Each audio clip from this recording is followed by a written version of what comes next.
n'y a pas que la mer, il y a aussi la terre d'où l'on veut tirer les richesses. Le géologue William Logan explore la Gaspésie au milieu du XIXe siècle. En quête de charbon et de pétrole, il sera le premier à identifier les sites pétrolifères de la région.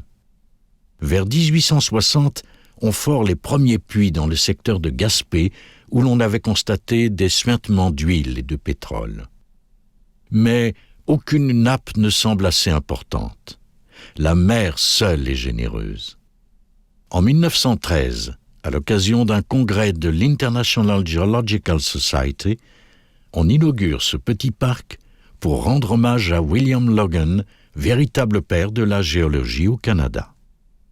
Quand la Première Guerre mondiale éclate en 1914, Percé est bien loin des canons et des batailles. Ce si lointain conflit amène pourtant une conséquence inattendue.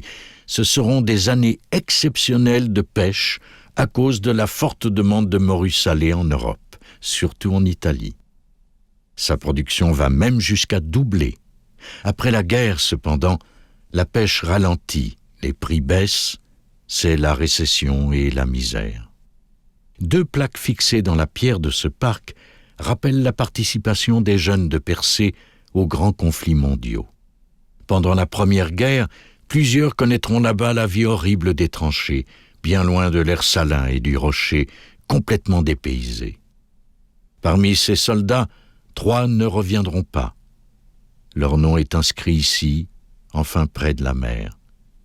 Herbert Lamb, John Boucher, Jean Laflamme.